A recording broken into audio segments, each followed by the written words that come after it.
দুটো লাইন ছিল, thus I entered and thus I go. এইভাবে ঢুকলাম আর এইভাবে বিদায় নিলাম। এইভাবে ঢুকা ছিল রাজা সম্রাট যখন তার সিংহাসনে আসলো, চতুর্দিক থেকে ফুল আর পাপড়ি ছিটানো, যেরকম আজকে আমাকে অনেক ফুল দিলেন।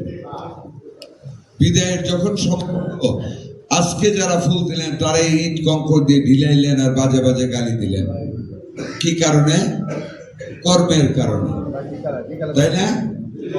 দোয়া করবেন, আমরা একসাথে এসেছি ফুল নিতে, ফুল পেলাম, বিজয় পেলাম, বিদায় হতে হবে একসাথে, হয়তো ফুল নিয়ে নয়তো বা ঝাড়ু নিয়ে, ঢিল নিয়ে। কোনটা পছন্দ করব? কাজেই আমাদেরকে ভালোভাবে চলতে হবে। দিন শেষে যেই পাবলিকটার কাছে, যেই মার কাছে আমাদের ফিরে যেতে হবে আবার এই সম্মানী ভাবে বিদায় নেওয়ার জন্য, সেই মানুষগুলি যেন আপনাদের কোন আচার ব্যবহারে কষ্ট না পায়। আপনারা ক্ষমতায়, আপনাদের কাছে মানুষ আসবে, বেশি বেশি আসবে, আমার কাছে আসবে, কিন্তু ভাববেন না আমি মহা কিছু হয়ে গিয়েছি।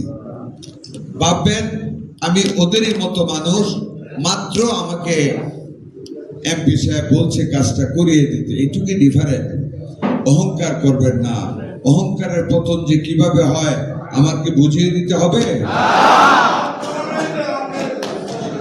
কাজেই অনুরোধ থাকবে, বিনয়ী হবেন আমার মতো। বলেন তো, আমি আপনাদেরকে টাকা পয়সা দিয়ে এই 17 বছর রেখেছি? ব্যবহার দিয়ে। ঠিক আপনারা আজকে প্রত্যেকে বকুল, আমি কিন্তু দূরে সরে গেছি একটু। আগে এমপি থাকতে সপ্তাহে 4-5 দিন বাড়িতে থাকতাম, বাড়িতে যা যে কাজ করে আপনাদের রাস্তাঘাট টিয়ার ফিয়ার দিয়ে আয় করতাম। এখন কিন্তু সময় নাই। কালকেও প্রধানমন্ত্রী 10 মিনিটে 2 বার ফোন করেছেন 2 টাকা। কাজে বোঝেন কি পরিমাণ চাপে থাকি। আমার কাজটুকু আপনাদের করতে হবে। কাজে যেটা আমার কাছে আসতো, মানুষ আপনাদের কাছে আসবে, সুন্দর ব্যবহার করবেন। আসলে দাম বসায় রেখে চলে যায় না। যদি এরকম করে রিপোর্ট তো পাবো, তাহলে দলে পদও থাকবে না। কিন্তু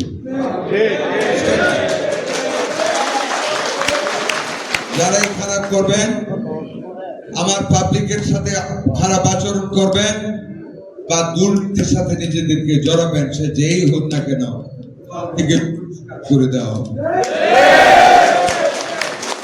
এই ফুল নিয়ে ঢুকলাম, আপনাদেরকে নিয়ে ফুল নিয়ে ফেরত হতে চাই।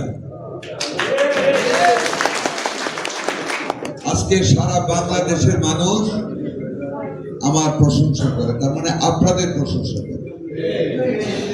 যদি খারাপ করে যেতে থাকবে, আল্লাহর দিনে আপনাদের কাছে আমি আপনাদের পায়ে ধরে বলি, কোন রকম অহংকার এবং খারাপ আচরণ, কোন রকম দুর্নীতির সাথে আপনারা জড়াবেন না। এই যে দেখেন